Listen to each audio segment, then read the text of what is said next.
할렐루야. 6월 13일 토요일 매일 말씀 묵상입니다. 우리 다음 주 금요일부터 주일까지 정규현 수련회가 있습니다. 이번 정규현 수련회를 통해서 우리가 다시 하나님의 복음 앞에 바로 설 수 있는 귀한 시간이 되기를 바라며 함께 기도하시길 바랍니다. 오늘은 시편 117편 1절에서 2절 말씀입니다. 너희 모든 나라들아 주님을 찬송하며 너희 모든 백성들아 그를 칭송하여라. 우리에게 향하신 주님의 인자하심이 크고 주님의 진실하심은 영원하다. 할렐루야. 아멘. 시편 117편은 우리 시편에서 가장 짧은 시편입니다. 그런데 짧다고 해서 내용이 가벼운 것이 아니라 오히려 딱 2절 안에 우리가 하나님을 찬송해야 될 이유를 아주 선명하게 말하고 있습니다. 오늘 본문 이렇게 시작합니다. 너희 모든 나라들아 주님을 찬송하며 너희 모든 백성들아 그를 칭송하여라. 여기서 시편 기자는 이스라엘뿐만 아니라 모든 나라 모든 백성에게 한 가지를 요청합니다. 누구를 찬송하라고요? 주님을 찬송하라고 말하고 있습니다. 그 질문이 생기죠. 그럼 왜 우리가 하나님을 찬양해야 합니까? 2절 말씀에 그 이유를 분명하게 말해주고 있습니다.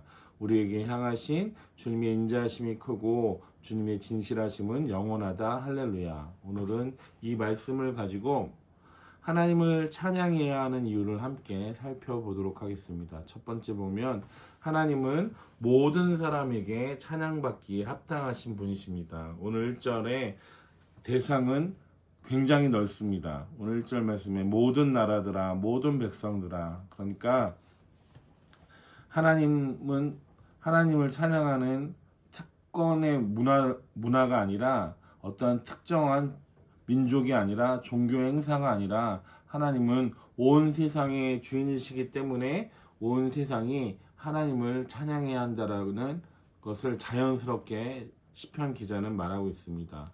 우리가 어떤 가수나 운동선수를 좋아하면 그 사람이 진짜 잘하는 것을 다른 사람들에게 말하고 싶지 않습니까? 우리가 흔히 좋은 식당, 맛집을 찾아가도 다른 사람들에게 꼭 거기 가보라고 이야기하지 않습니까? 찬양도 마찬가지입니다. 하나님이 누구신지 알면, 하나님이 어떤 분인지 알면, 경험하면 우리의 입을 열어서 하나님을 찬양하고 그 찬양의 소리가 다른 사람들에게까지 들리게 할 수밖에 없다라는 것입니다. 그래서 교회에서만 찬양하는 것이 아니라 삶 전체가 하나님은 어떤 분인지 드러내는 증언으로 찬양할 수밖에 없다라고 시편 기자는 이야기하고 있는 것입니다. 그래서 우리가 찬양해야 될 첫 번째 이유는 무엇이냐면 주님의 인자하심이 크시기 때문입니다. 2절 말씀에 우리에게 향하신 주님의 인자하심이 크고라고 말씀하고 있습니다. 여기서 인자하심은 쉽게 말하면 하나님의 사랑과 하나님의 자비와 하나님의 긍휼을 말하고 있는 것입니다. 그런데 그냥 조금 있는 정도가 아니라 아주 크다라고 말씀하고 있습니다. 하나님 사랑이 왜 그렇게 큽니까? 하나님이 크게 왜 우리에게 은혜가 됩니까? 우리가 잘해서가 아니라, 우리가 자격이 있어서가 아니라, 우리가 늘 믿음이 좋아서가 아니라 하나님의 사랑이 늘 우리 쪽으로 향해 있기 때문에, 하나님의 사랑의 방향이 우리를 향해 있기 때문에 우리가 하나님 앞에 나아갈 수 있고 하나님의 사랑을 받을 수 있다는 것입니다. 우리가 인생을 살다 보면 내 마음이 하나님께로 나아가지 못하고 멀어지는 날도 있습니다.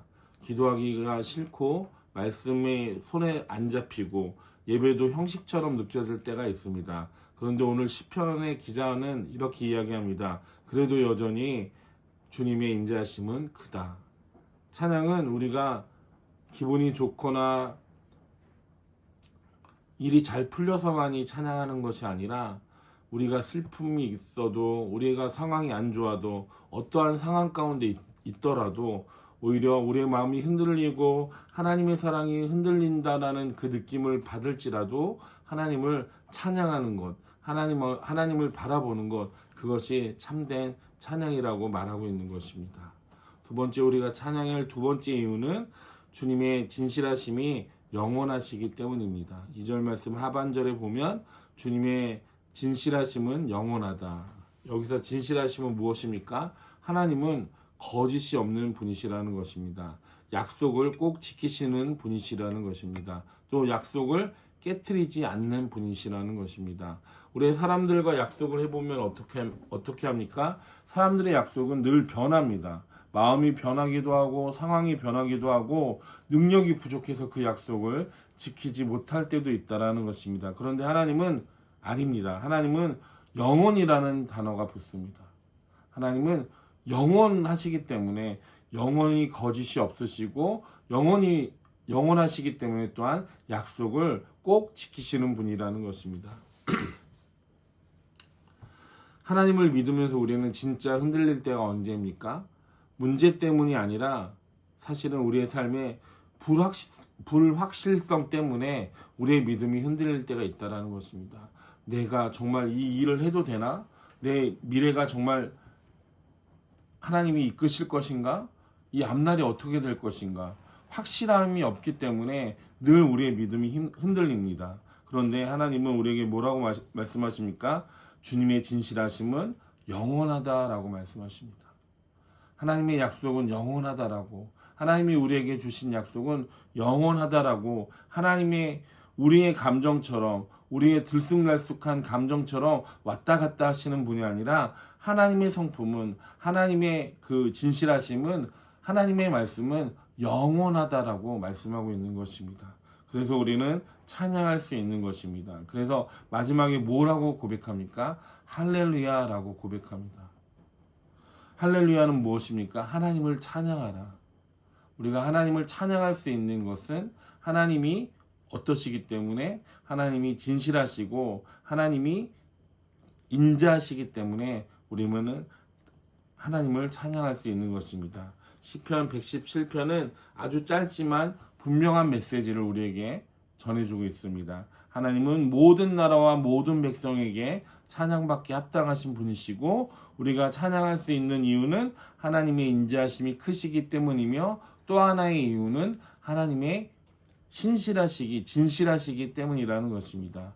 오늘 하루도 그 인자하신 하나님 앞에, 진실하신 하나님 앞에 찬양으로 나아갈 수 있는 저와 여러분 되시길 주님의 이름으로 축원합니다. 기도하겠습니다.